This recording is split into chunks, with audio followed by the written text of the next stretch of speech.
안녕하세요. 웅덩이 매매법 레버리지 ETF 장기 투자자 디벨론몽입니다. 모두 조정의 달 9월 버티느라 고생 정말 많으셨습니다. 나스닥과 S&P 500은 이번 9월이 지난해 3월 코로나 폭락으로 인한 하락 이후 최대 하락률이라고 합니다. 이렇게 보니 꽤 센 조정이 왔다는 것을 알 수 있는데, 물론 심적으로 정말 힘들겠지만 지금 우리가 멘탈을 잡고 버틸 수 있는 이유는 웅덩이 매매법 매수 타이밍으로 지금도 열심히 분할 매수를 진행하고 있기 때문입니다. 올해 9월 한 달 동안 S&P 500은 4.9% 하락, 다우는 4.4% 하락, 나스닥은 5.4% 하락하였습니다. 제가 투자하고 있는 2배 레버리지 QLD와 SSO는 대략 10% 정도 하락했겠네요. 영상 뒷부분에 설명드리겠지만 전 오늘 종가에 SSO와 UPR로 웅덩이 매매법 3차 매수 타이밍으로 분할 매수를 들어갔습니다. 오늘 뉴욕 증시는 미국 국채금리의 움직임, 연방정부 디폴트, 인플레이션 우려 등으로 불안감에 하락했는데요. 3대 지수를 살펴보면 다우는 오늘 1.6% 하락했고, 나스닥은 0.4% 하락, S&P 500은 1.2% 하락했습니다. 오늘 지수 흐름을 보면 장 막판에 급락한 것을 확인할 수 있는데, 이 부분이 사실 10월장에도 조정이 어느 정도 더 이어질 것이라는 신호로 보여지기 때문에 불안합니다. 미국 10년물 국채금리는 이날 1.527로 숨고르기를 어제에 이어서 이어가고 있습니다. 금일 공포지수는 25로 전일 28보다도 더 떨어지면서 이제 시장은 극심한 공포 상태에 있다는 것을 확인할 수 있습니다. 다음으로 맵을 살펴볼 건데요. 어제의 반등은 데드캣 바운스가 아니었나 합니다. 전체적으로 그저께의 피바다가 다시 재현되었으며 넷플릭스는 그 와중에 신고가를 갱신해 주었습니다. 그리고 반도체 섹터가 어제의 큰 하락 때문인지 오늘 꽤 잘 버텨주었는데요. 아마 반도체 섹터 역시 오늘 데드캣 바운스가 아닐까 생각을 하고 있습니다. 오늘은 S&P 500 지수 11개 업종이 모두 하락하는 날이었고요. 투자자들은 이날 미 국채금리 움직임, 파월 의장의 의회 증언, 경제 지표, 미 의회 임시 예산안 협상 등을 주시했습니다. 현재 상황을 정리하면 인플레이션에 대한 우려가 지속되고 있어 금리 상승 압력은 여전한데요.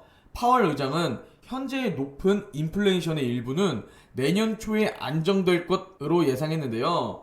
파월 의장은 인플레이션이 완화돼야 고용시장에 슬랙이 있는 상황에서 인플레이션에 대응해 금리 인상 여부를 결정해야 하는 트레이드 오프의 어려움을 겪지 않을 것이라고 말했습니다.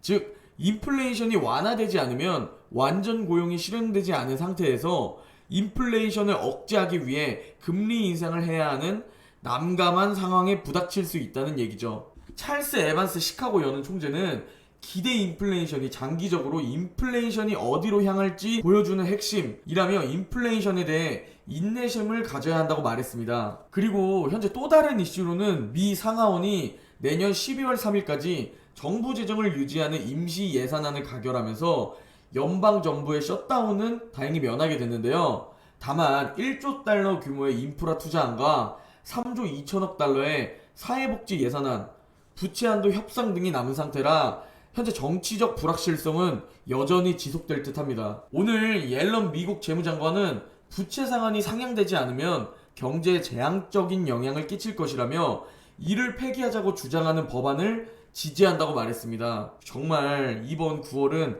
악재들이 굉장히 많아서 뉴스 정리하는데 어려움을 겪고 있는데요. 경제 지표로는 주간 실업보험 청구자 수가 또다시 증가했습니다. 미 노동부는 지난 25일로 끝난 한 주간 실업보험 청구자 수가 계절 조정 기준으로 전주보다 1만 1천 명 증가한 36만 2천 명을 기록했다고 집계했고요. 이는 전문가 예상치인 33만 5천 명을 웃돈 것이고요. 그리고 주간 실업보험 청구자 수는 9월에만 3주 연속 증가했습니다. 그리고 미국의 2분기 GDP 성장률 확정치는 6.7%로 예상치인 6.6% 증가보다 높았습니다. 미국의 지난 1분기 성장률은 6.3%를 기록했었고요. 전문가들은 9월 주가가 하락세를 보였으나 여전히 전망에 대해 낙관하고 있다고 말했는데요.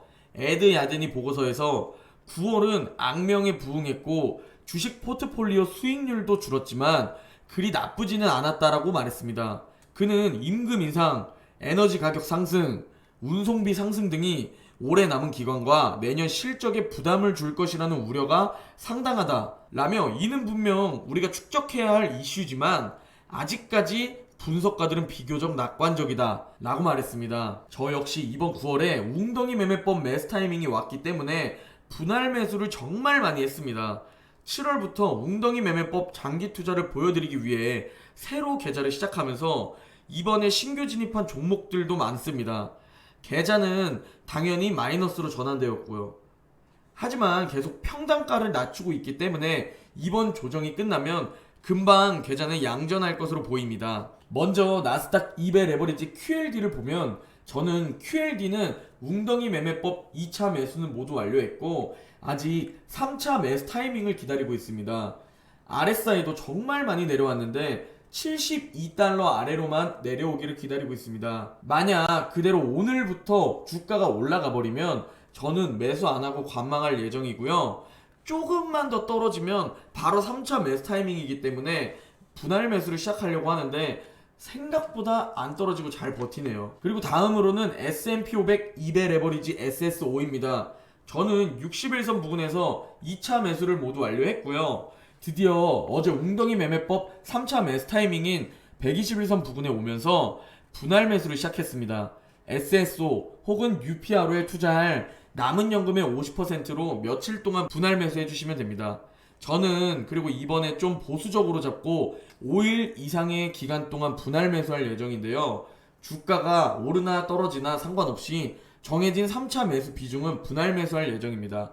어제 종가로 매수를 시작했고요. 왜 이번에 5일 이상의 기간 동안 분할 매수를 할 거냐를 얘기한다면 2달 전부터 아예 새로 매수를 다시 시작했기 때문에 이 조정장이 되면서 계좌가 운전하면서 멘탈과 마인드 컨트롤이 기존보다 더 중요해졌기 때문입니다. 개인적으로는 이번 10월만 무사히 넘기면 되지 않을까라는 생각을 가지고 길게 분할 매수할 예정인데요.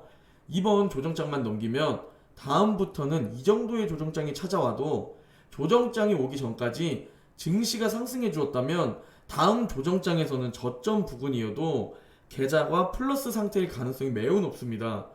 그래서 이번의 경우는 멘탈 관리를 위해 웅덩이 매매법 3차 매수 투자 비중을 가지고 기간을 늘려서 좀 더 분할 매수할 예정입니다. 다음 화면은 며칠 전 영상에서 소개해드렸지만 분할 매수로 조정장에서 멘탈을 유지하는 방법인데요. 2차 매수 타이밍이 오면 3일에서 5일 정도 분할 매수를 하고요. 3차 매수 타이밍이 오면 또 5일 동안 분할 매수를 합니다.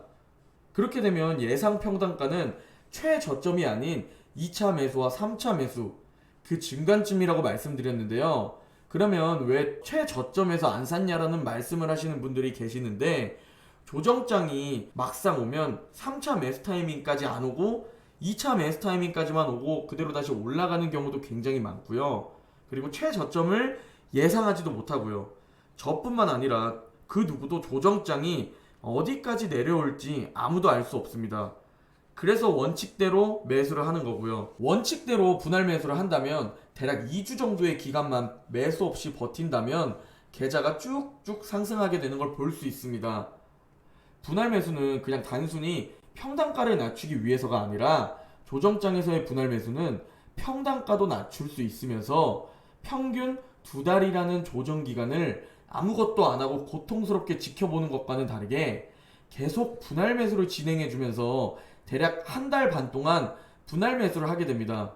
그리고 이 조정장을 줍줍하는 쇼핑 기회다라는 마인드를 심는 거고요. 실제로 저는 이번 9월 조정장에서 9월 초부터 현재까지 분할 매수를 하고 있고 오늘 또 3차 매수 타이밍이 시작되면서 10월에도 분할 매수가 이어질 예정입니다. 계속 매수하느라 그냥 아무것도 안 하고 무너지는 내 계좌를 바라보는 것과는 다르게 이번 9월 조정장을 생각보다 잘 버텨온 듯 합니다. 모두 지금 제가 2주 전부터 현금 비중을 약 10%에서 30%는 가지고 있어야 하는 이유에 대해서 계속 말씀드렸었습니다.